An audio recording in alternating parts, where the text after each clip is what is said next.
안녕하세요. 최병입니다. 앞으로 얼마 동안 현대문학에서 이슈가 되고 있는 몇몇 중요한 작품들 거기에 대한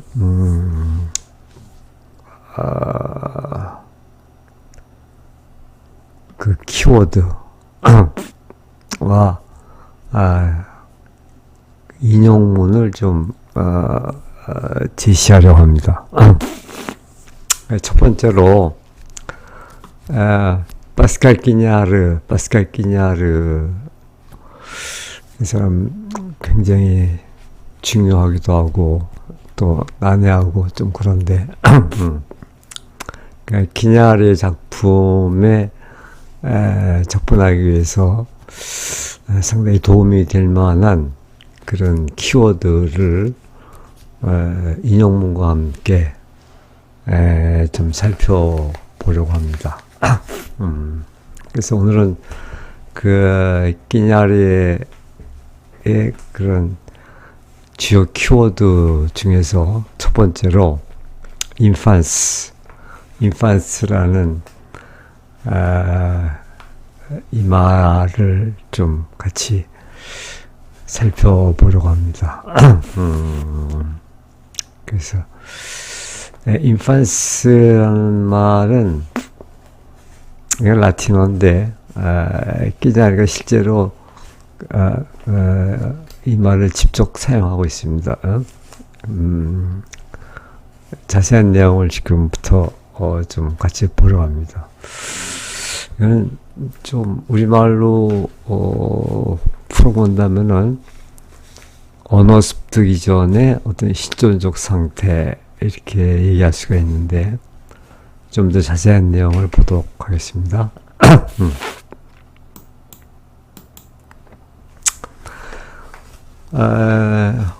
인판스라는 키워드를 보기 전에 먼저 파스칼 끼냐르가 어떤 사람인지 대략 이렇게 적어놨는데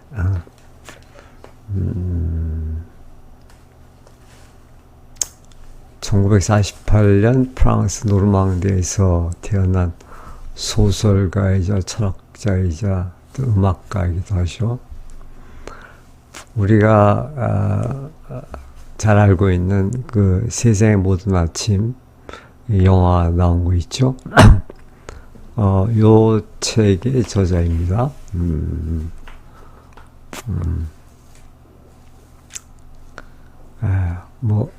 이걸 다 굳이 읽을 필요는 없고 우리나라에도 지금 끼냐르의 작품이 여러 권 번역되어 있는데 이 작품에서 10권 이상을 번역한 이 송경의 번역가에 따르면은 한국에 대략 2,000명 정도의 독자가 있다고 합니다. 많은 숫자가 아니죠. 그만큼 이제 접근하기가 쉽지 않다는 얘기죠.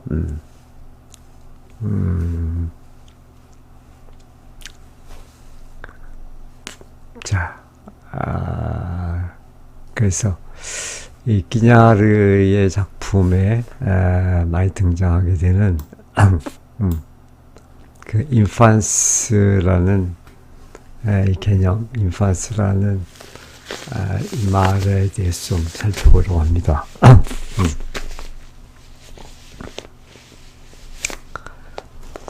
파스칼 끼냐르 작품에서 인판스 이 말을 한 문장으로 정의한다면 언어라는 감옥에 갇히기 전 세계와 내가 하나였던 대추의 침묵 상태라고 이렇게 얘기할 수가 있습니다.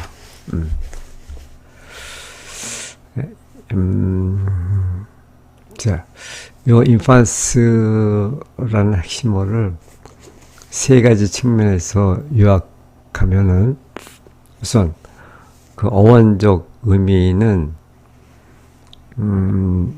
말하지 못하는 존재 이런 뜻인데, 그러니까 라틴의 인판스는 인, 부정을 나타내 인하고 파리, 말하다, 여기에서 나온 건데, 이 말은 단순히 어린아이를 뜻하는 것이 아니라, 물론 여기서 이제 불어의 앙펑이나 영어 인펀트 이런 말들이 나왔겠죠. 말, 언어를 소유하지 않은 상태.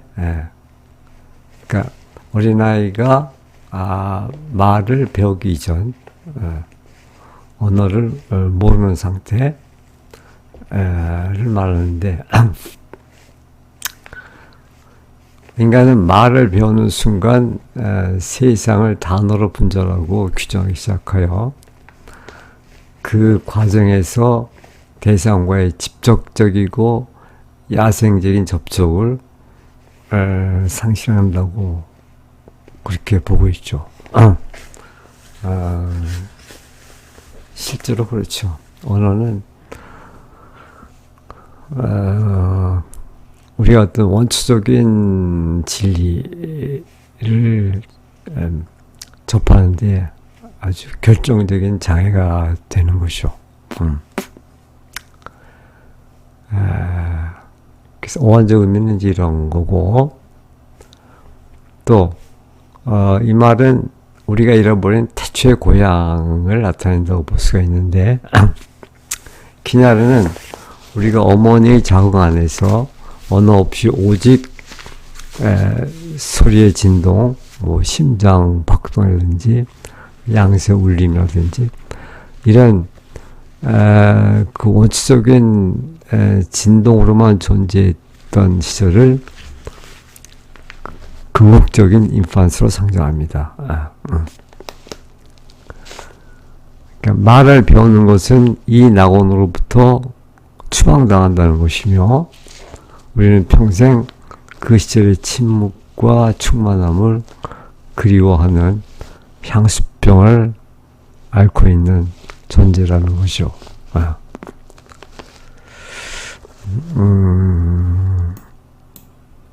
그다음에 그 세 번째로, 그래서 기냐르는 예술의 목적을 인판스로의 회귀라고 이렇게 보고 있습니다.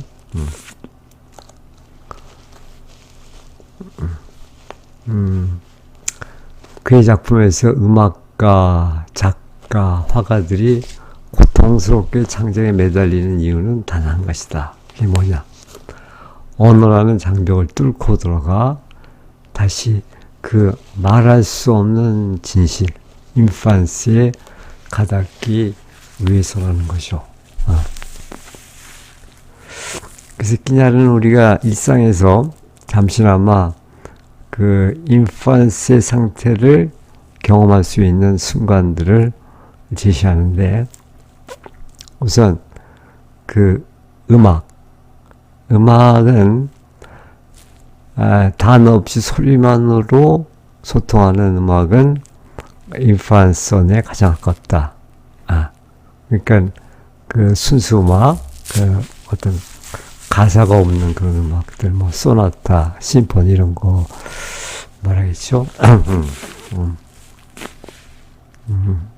그 음악이 이제 인판스 언어에 가깝다는 거죠.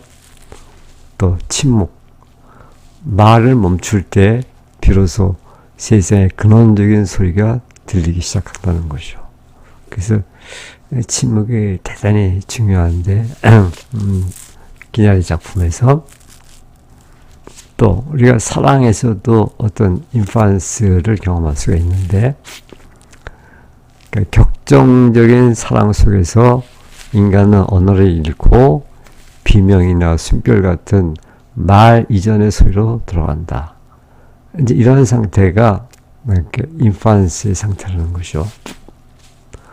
또 독서를 통해서도 우리가 인판스를 경험할 수가 있는데, 깊은 고독 속에서 책을 읽는 행위는 사회적 자아를 지고 대체의 고요 속으로 잠기는 행위다.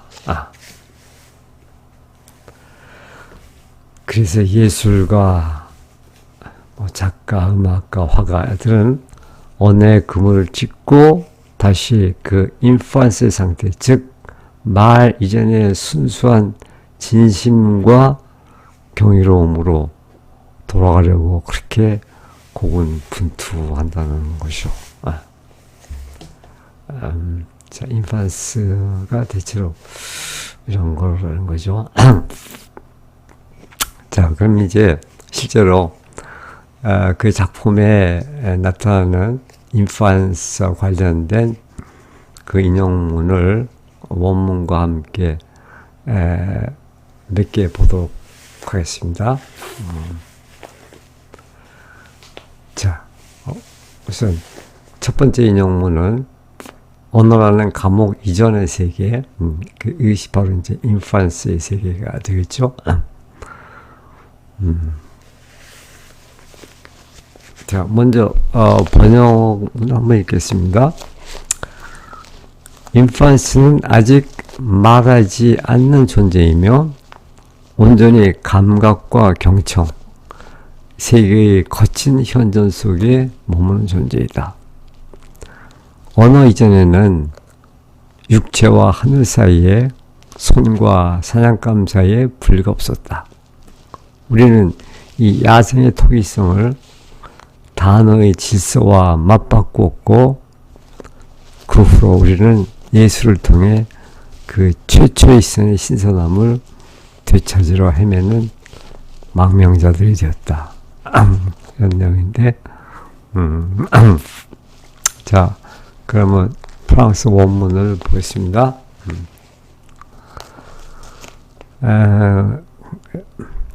그냥 라틴어 식으로 그냥 읽겠습니다. L'enfance est cet être qui ne parle pas encore, qui est encore tout entier dans la sensation, dans l'écoute, dans la présence brute du monde. 그러니까 인판스라는 것은 이러한 존재인데, 어떤 존재냐면은 끼느빠글빵걸, 아직 말하지 않는 그런 존재. 그러니까 언어 이전의 존재라는 것이죠.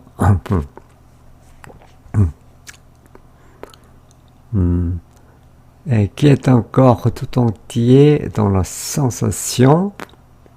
네, 그것은 그 감각, sensation. 그것은 tout entier, 온전히 감각 속에 존재하고, 또 dans l'écoute, 듣기죠. 경청 속에 존재하고, 또 dans la présence brute du monde, 세계의 그 brute, 생경한, 거친, 날것의 그런, 그래서 세계의 그 거친 현존, 프레정스 속에 존재한다. 거기에 머무는 그런 존재다. Avant le langage, il n'y avait pas de séparation entre le corps et le ciel, entre le main et la proie.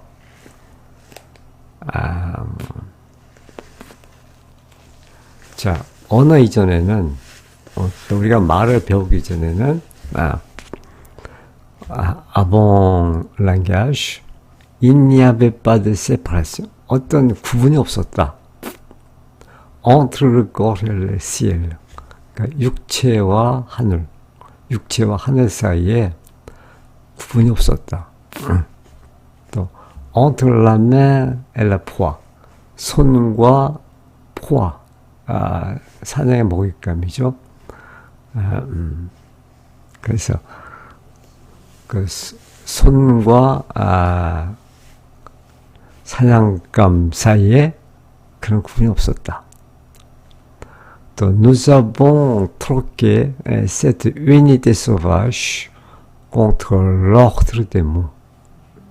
Et puis, nous sommes des exilés qui cherchent à travers l'art à retrouver la fraîcheur de ce premier regard. 그래서 nous avons troqué. troqué는 교환하다, 바꾸다 이런 뜻인데 troqué. cette unité sauvage. 그 원초적인 그 야생의 그 통일. 그러니까 언어 이전에 어떤 그 분리가 없었던, 구분이 없었던 그런 통일, 그 통일을 뭐하고 바꾸냐면은 contre l'ordre des mots. 그러니까 말의 질서, 그러니까 언어의 질서. 그래서 우리는 이 야생의 통일성을 단어의 질서와 맞바꾸었다. 그러니까 우리가 말을 배우면서 그 언어의 질서 속으로 들어가게 됨으로써 우리는 그 대신에 그 야생의 그런 통일성을 원초적인 그런 통일성을 내주었다 이런 얘기죠. Et depuis, nous sommes des exilés qui cherchent à travers l'art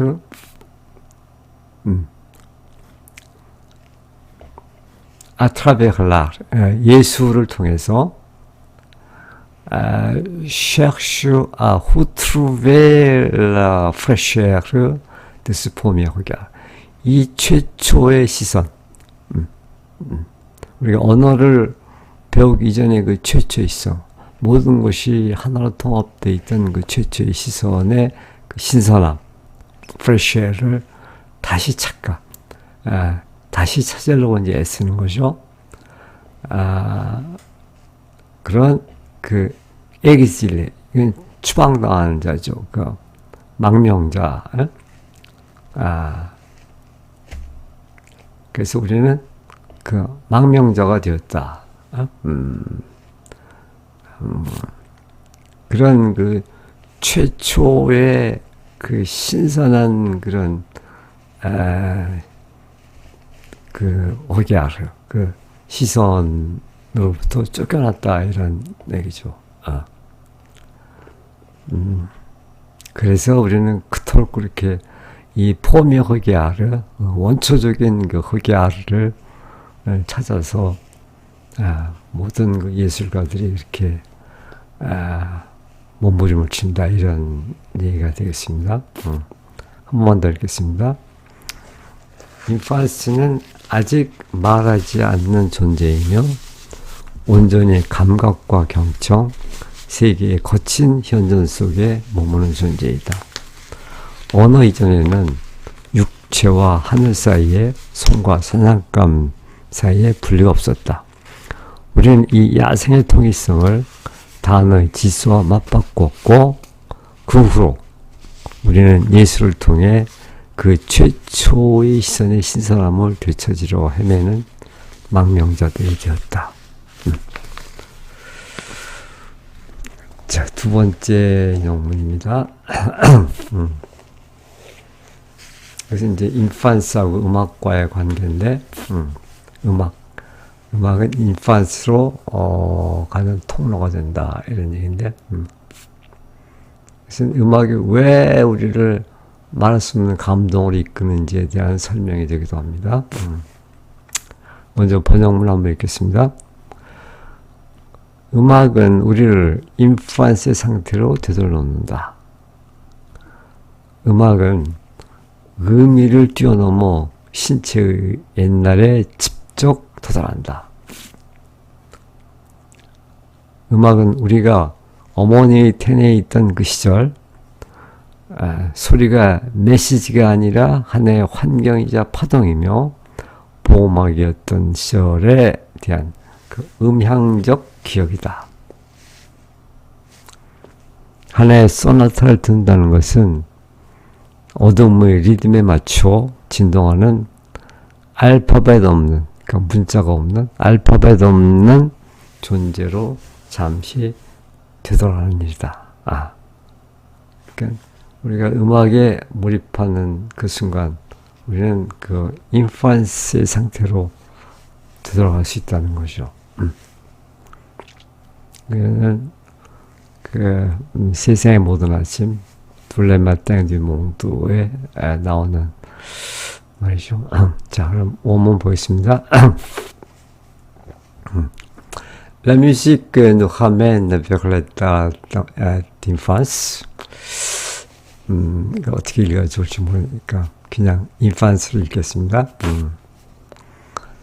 그러니까 음악은 우리를 인판스의 상태로 되돌려놓는다. 다시 데려가는 거죠. 아멘. 음악은 우리 인판스 상태로 되돌려놓는다. Elle court-circuite le sens pour atteindre directement le jadis du corps. Elle, 음악이죠. 음악은 court-circuite는 뛰어넘다 이런 뜻입니다. 뛰어넘다.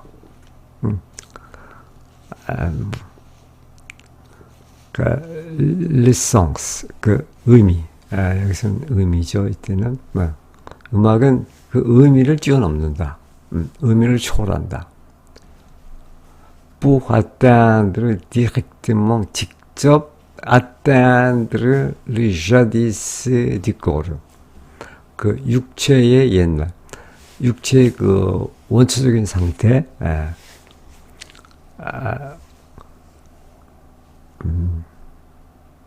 그러니까 육체의 우리 몸의 원초적인 상태에 도달하도록. 근데 그것도 디렉트모, 직접 뭘 거치지 않고 직접 그 우리의 그 원초적인 상태로다가 원초적인 그 육체 상태로다가 육체의 그 옛날로다가 옛날에 도달하기 위해서 의미를 뛰어넘는다. 음악은 의미를 뛰어넘어 신체의 옛날에 직접 도달한다. Elle est le souvenir sonore du temps où nous étions dans le ventre de la mère.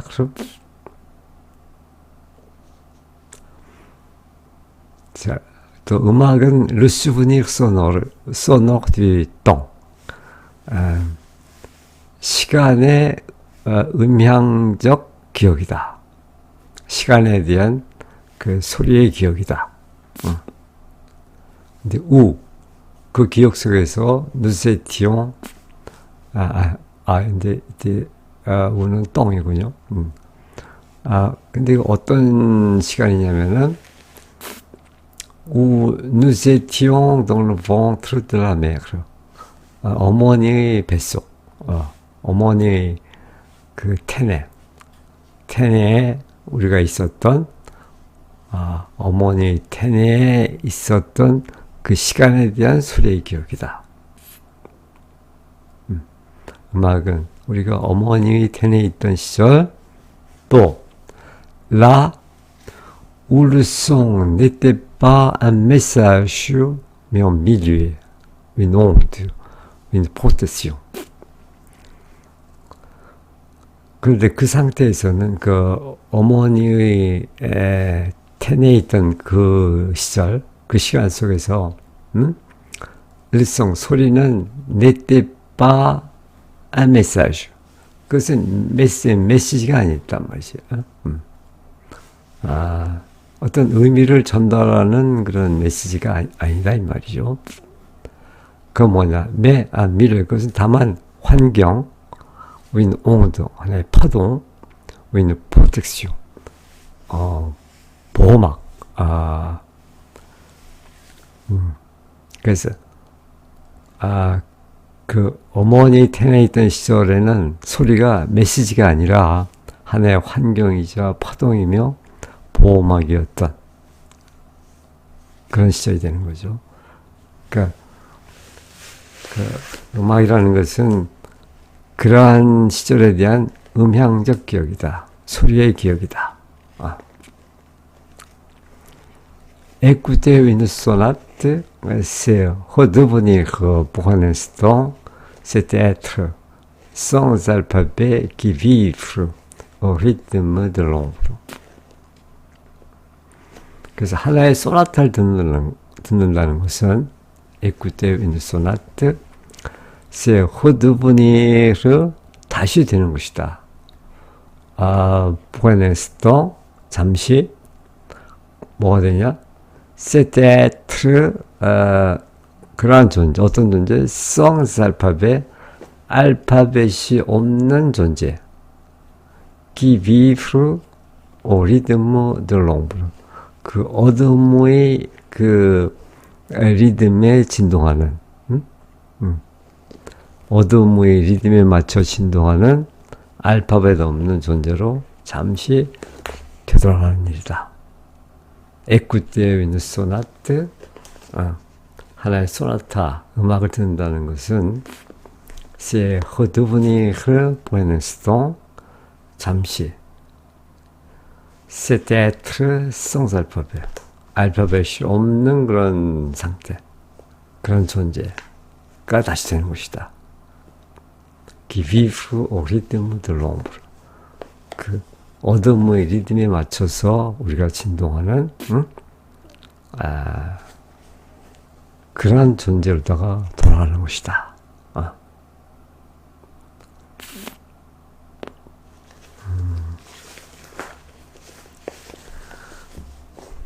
자, 그래서 우리가 음악에 감동하는 것은 이런 거라는 거죠.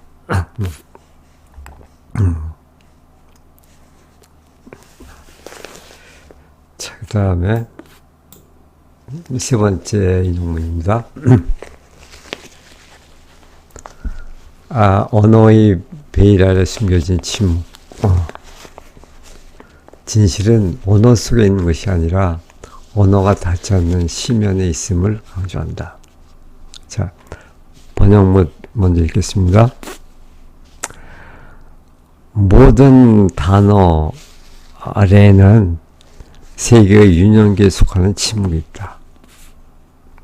작가란 이 침묵의 빛이 조금이라도 통과할 수 있도록 언어에 구멍을 내려고 애쓰는 자다. 우리가 말을 하는 이유는 더 이상 인판스가 아니라 공포를 덮기 위함이며 이름 없이도 진실이 비명을 지르던 그 공벽을 가리기 위함이다. 글쓰기란 역설적으로 자신을 배반하는 수단인 말을 통해 말할 수 없는 것에 가닿으려는 의지이다. 이제 키날의 어떤 핵심적인 그런 사유를 지금 나타내고 있는데, 자, 원문 보겠습니다.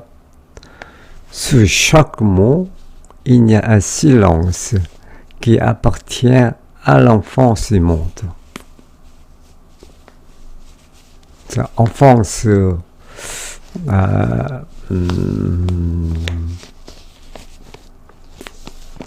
무엇인지 이 enfance라는 프랑스 말이 infance라는 말과 굉장히 유사한 거라고 볼 수가 있는데,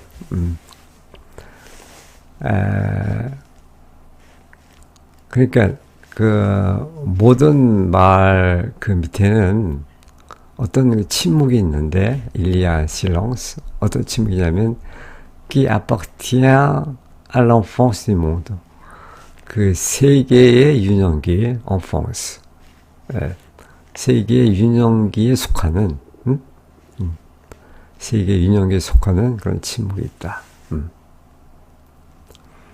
그것이 이제 말의 표면에 있는 것이 아니라 그 말 밑에, 말 속에 감춰져 있는 거죠. L'écrivain est celui qui tente de trouver le langage pour laisser passer un peu de cette lumière muette. 그 écrivain, 작가라는 것은 celui qui tente de trouver, 뭘 찾으려고 애쓰는 자이다. 뭐를? Le langage, 언어, 어떤 언어? Pour laisser passer un peu de cette lumière muette. 약간의 그 말 없는 그런 빛을 통과하도록.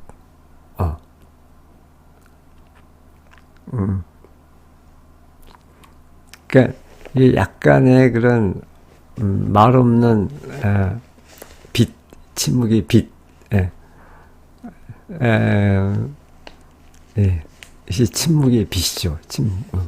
그것이 그 언어를 뚫고 이렇게 나타나도록 그런 언어를 찾으려고 애쓰는 자다. 작가란 이 침묵의 빛이 조금이라도 통과할 수 있도록 언어에 구멍을 내려고 애쓰는 자다. 약간 의역을 했네요. trouver le langage. 언어에 그 구멍을 내려고 애쓰는 자다. 그러니까 작가가 쓰는 그 언어를 통해서 그 언어 사이로 그냥 그 원초적인 그 침묵의 빛이 좀 드러나게 하도록 그렇게 애쓰는 자다 이 말이죠.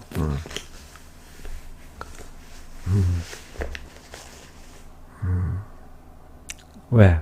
그 침묵의 빛이야말로 이것이 예술가가 추구하는 어떤 것이 진리일 수 있기 때문에 그런 거겠죠. Nous ne parlons que pour recouvrir l'effort de ne plus être enfants.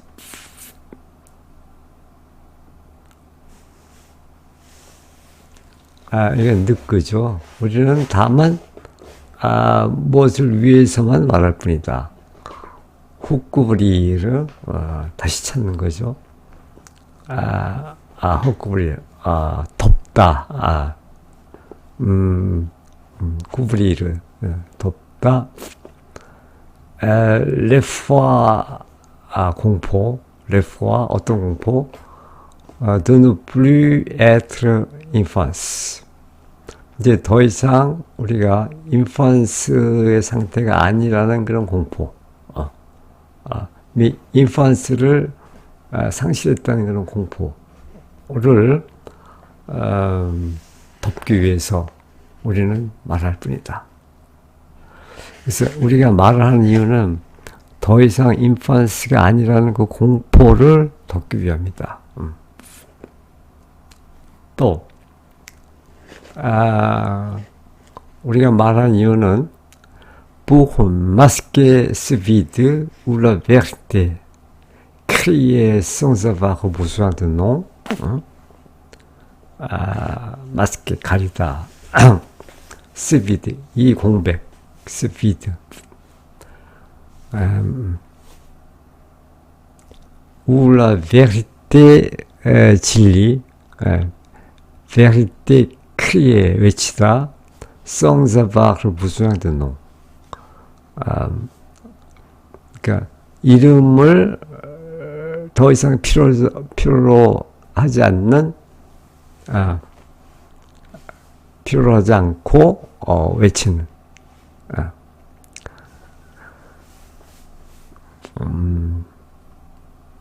자, 이것을 이름 없이도 진실이 비명을 지르던 그 공백. 이렇게 번역을 했는데, 그 진실이 외치다.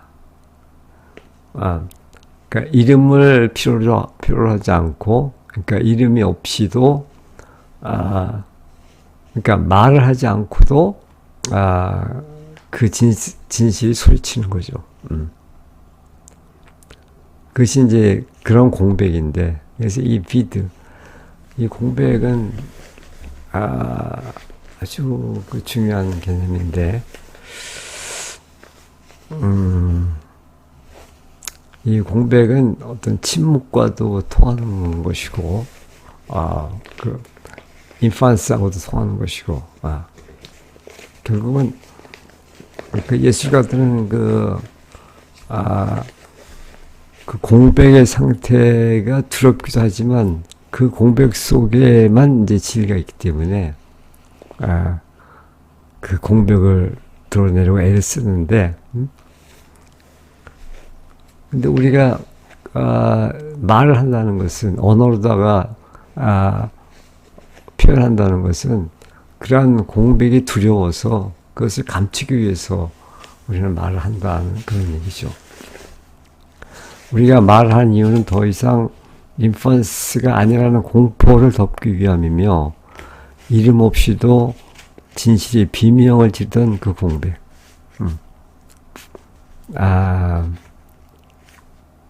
좀 무서운 얘기인데, 이름 없이도 그 진실이 비명을 지르던 그 공백을 가리기 위함이다. 그래서 écrire 쓴다는 것은 c'est paradoxalement vouloir rejoindre l'ineffable pour le moyen de ce qui trahit la parole. 역설적으로 그것은 vouloir rejoindre l'ineffable. ineffable는 말로 표현할 수 없는 그런 뜻이죠. 그러니까 말로 표현할 수 없는 것과 합치려는, 말로 표현할 수 없는 것에 닿으려는 이제 그런 욕망인데, 그러니까 말로 표현할 수 없는 거를 그런데 어떻게 거기에 닿게 됐냐면은 par le moyen de ce qu'il trahit.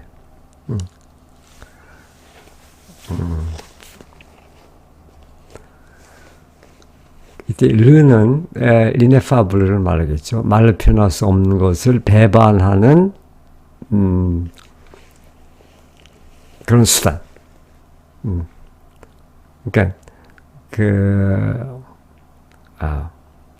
자신을 배반하는 수단, 즉 말이죠. 그러니까 우리는 말을 통해서 밖에는 어떻게 그 말로 표현할 수 없는 것에 이룰 수가 없기 때문에 작가는 쓸 수밖에 없는 것이죠. 쓴다는 것은 빠루를 갖고, 말을 갖고 쓰는 것이지만, 그러나 그 빠룰이 목표가 아니라 그 빠루를 통해서 말로 표현할 수 없는 것을 표현하라고 하는 것이죠. 글쓰기란 역설적으로 자신을 배반하는 수단인 말, 를 통해 말할 수 없는 것에 가다하는 것이다. 그래서 르를 그냥 뭐 작가라고 그렇게 해도 무방하겠네요. 다시 한번 읽으면은, 모든 단어 아래에는 세계의 윤영계에 속하는 침묵이 있다. 작가란 이 침묵의 빛이 조금이라도 통과할 수 있도록 언어의 구멍을 내려고 애쓰는 자이다. 우리가 말을 하는 이유는 더 이상 인펀스가 아니라는 공포를 덮기 위함이며, 이름 없이도 진실이 비명을 지르던 그 공백을 가리기 위함이다. 굉장히 어떤 락강의 정신분석을 많이 연상케 하는데, 글쓰기란 역설적으로 자신을 배반하는 수단인 말을 통해 말할 수 없는 것에 닿으려는 의지이다. 시면들 아비무라는 작품에서 나오는 말이죠. 자, 그럼 네 번째로 하겠습니다.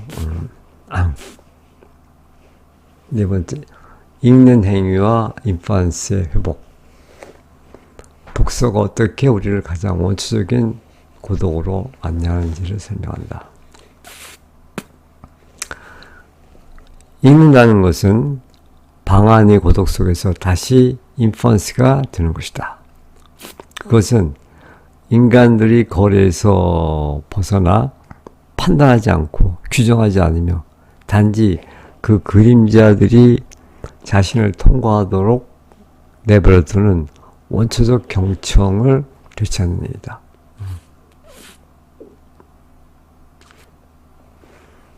독자는 더 이상 시민도 사회적 주체도 아니다. 그는 시면을 향해 열린 귀이며 옛날에 원초적인 상태를 말이죠. 옛날의 심장 소리를 듣기 위해 자신의 목소리를 포기한 존재이다.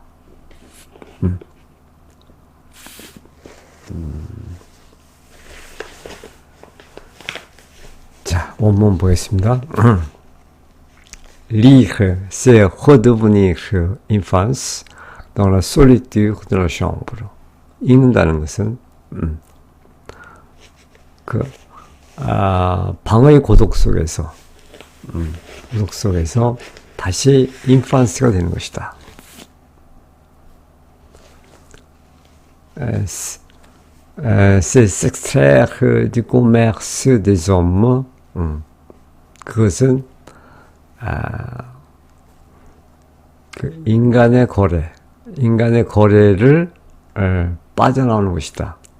그러니까 어떤 인간의 그 사회생활을 말하겠죠. 그런 사회적인 인간으로부터 벗어나는 것이다. 그래갖고 왜? Pour retrouver cette écoute archaïque. archaïque, 뭐 원초적인 그런 뜻이죠. 원초적인 그 경청, 원초적인 경청, 그러니까 언어로 되어 있지 않은 그런 원초적인 경청을 다시 되찾기 위해서 사회적 자아로부터 벗어나는 것이다.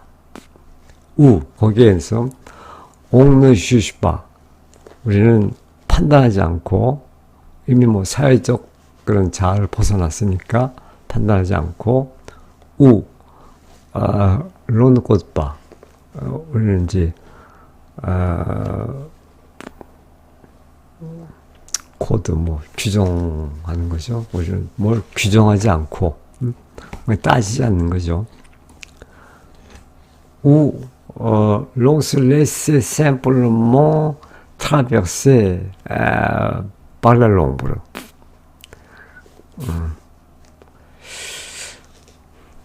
이제 ombre 뭐 그림자, 어둠. 그 어둠을 통해서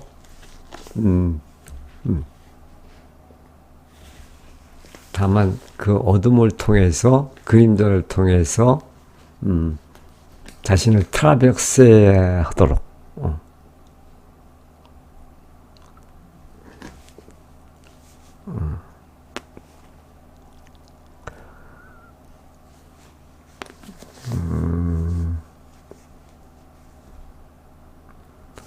단지 그림자들이 자신을 통과하도록 내버려두는 원초적 경청. 그래서 직역을 하면 이제 그림자를 통해서 자신이 통과하도록 한다 이런 얘기죠.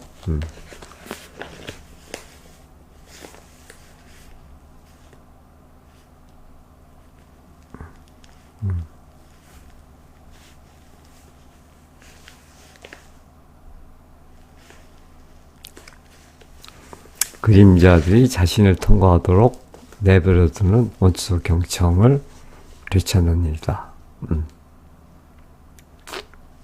그러니까 이 말은 이 그림자가 이제 그 인펀스의 그런 상태겠죠. 인펀스 상태인데 그것이 자신을 통과하게 하는 거죠. 그래서 그 인펀스 상태에 도달하려고 하는 거죠. 도달하기 위해서 그런 원초적 경청을 되찾는 일이다. 그 다음에 Le lecteur n'est plus un citoyen. 그래서 독자는 절 읽는 자는 citoyen, 시민도 아니고 il n'est plus sujet social, 사회적 주체도 아니고 il est une oreille ouverte, 열려있는 귀다. sur l'abîme, 시면, abîme. 그러니까 시면을 향해서 열려있는 귀일 뿐이다. Un être qui renonce à sa propre voix pour entendre battre le cœur du jadis.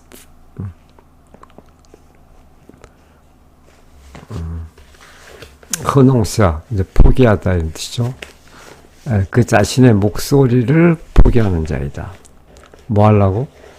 pour entendre battre le cœur du jadis. 옛날의 그런 심장, 말하자면, 어머니, 뱃속에서, 어머니의, 심장의 박동 소리, 바트, 뛰는 소리를 듣기 위해서,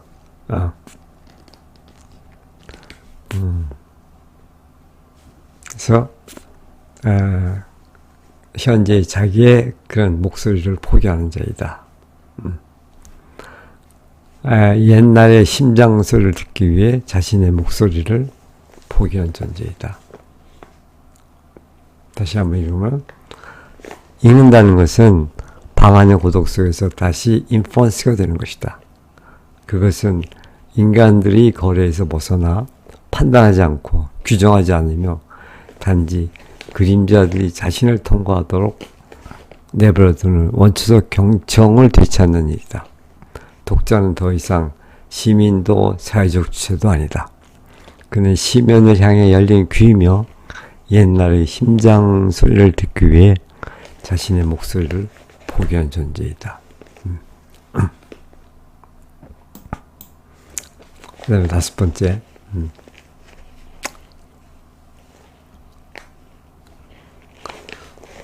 사랑과 육체의 무언성. 지금 우리가 앞에서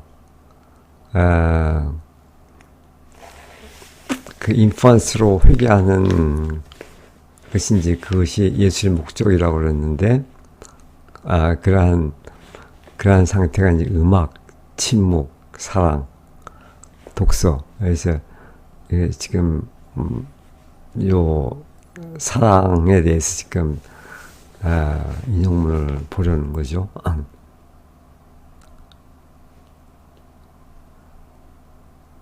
자, 먼저 읽겠습니다. 포옹은 두 성인이, 이건 이제 두 어른이 함께 인펀스로 돌아갈 수 있는 유일한 수단이다. 이제 성인이 되어서 인펀스로 돌아갈 수 있는 방법은 그 사랑의 포옹이다 이 말이죠. 알몸과 순결 속에서 문법은 붕괴된다. 연예인들은 더 이상 문장이 필요 없다. 말이 필요 없다. 그들은 피부의 접촉만이 유일한 확신이었던 그 지점. 피부의 접촉만이 유일한 확신이었던 사랑에 대한 확신이었던 그 기점. 그 옛날로 돌아갔기 때문이다. 포옹이란 그런 거라는 것이죠. 사랑은 인펀스에 대한 향수이며 이름 없는 광대함 속에 다시 용해되기 위해 언어라는 거울을 깨트리려는 절망적인 시도이다. 좀 매혹적인 말인데. 자, 원문 보겠습니다. L'étreinte est le seul moment où deux adultes peuvent redevenir enfants ensemble. 포옹, entrainte. 포옹은 다음과 같은 유일한 수단이다. 어떤 수단? 어떤 순간 아듀일트가 이제 성인이죠. 성인 어른. 두 명의 그 성인이 어린아이가 아닌 어른이 peuvent redevenir enfants 함께 그 인판스가 다시 될 수 있는 그런 순간이다 이거죠. 퐁은 두 성인 함께 인판스로 되돌아갈 수 있는 유일한 순간이다. Dans la nudité et le souffle, la grammaire s'effondre. 그 알몸, 벌거벗음, 그리고 그 숨결, 그 포옹의 상태죠. 그것은 그런 포옹의 상태에서는 la grammaire s'effondre. 그 문법이 붕괴된다. 그러니까 언어의 세계가 이제 붕괴되는 거죠. 말하자면, les amants n'ont plus besoin de phrases.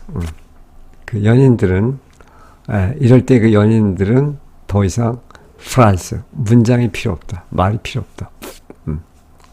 왜냐하면 car ils sont redevenus au point d'origine. 그들은 au point d'origine, origine, 기원, 원래의 상태. 언어 이전의 그런 원초적인 상태.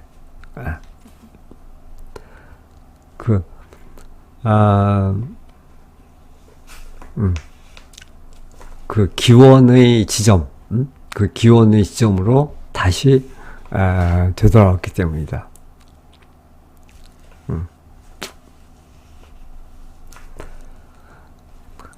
À ce jadis où le contact de la peau était le seul certitude.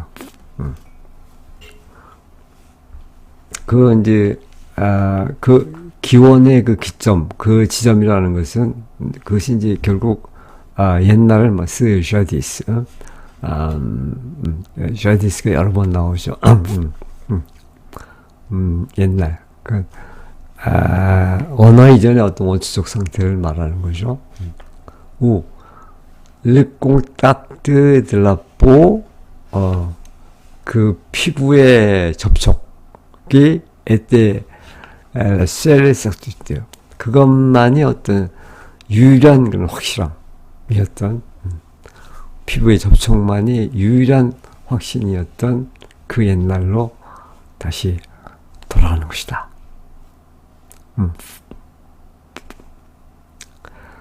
L'amour est une nostalgie de l'enfance. 그 사랑이라는 것은 그러니까는 인펀스에 대한 향수이다. Une tentative désespérée de briser le miroir du langage. 아주 절망적인 시도. 뭘 하기 위한 시도? Briser le miroir du langage. 그 언어라는 거울을 깨트리는 절망적인 시도이다. 뭐 하려고?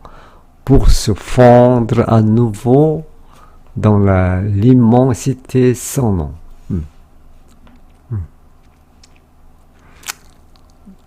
immensité sans nom. 그 이름 없는 그 언어로 표현할 수 없는 이름 없는 그런 광대함. immensité 속에 à nouveau 새롭게 se fondre 녹아들기 위해서. 그러니까 이름 없는 그 광대함 속으로 다시 녹아 들어가기 위해서, 그 언어의 거울을 깨트리려는 그런 절망적인 그런 시도다.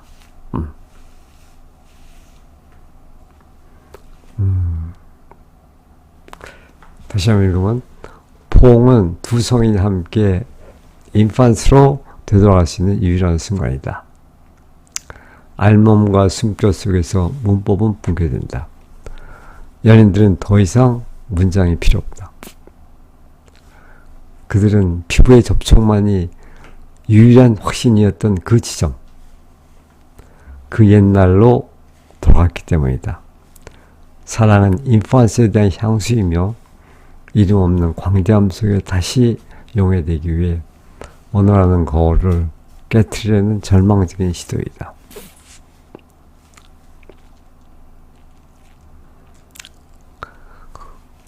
이상 이 5개의 그런 인용물을 통해서 보면은 끼냐르에게 인펀스는 우리가 잃어버린 낙원이자 모든 일시적 영감이 솟아나는 샘물이고, 그는 우리가 너무 많은 말을 하며 살고 있다고, 그래서 정작 중요한 존재의 소리를 듣지 못한다고 이렇게 경고하기도 합니다. 자, 예문이 또 있는데 6번째 예문, 언어라는 사회적 계약과 인펀스의 망명, 또 고독 속에서 마주하는 인펀스의 얼굴, 또 통곡과 비명, 언어를 뚫고 나오는 인펀스의 소리, 밤과 잠, 인펀스의 영토로의 매일 밤의 여행, 인펀스와 죽은 자들의 대화. 이것도 다들 중요한 그런 인용문인데 너무 길어지기 때문에 이걸 읽는 것은 생략하기로 하고, 그냥 필요하신 분들은 참조하면 좋겠습니다.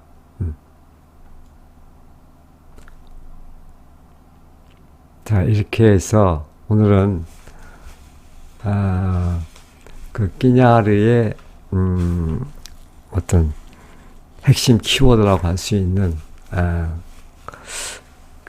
그런 개념 중에서 인펀스라는 말을 함께 살펴보았습니다.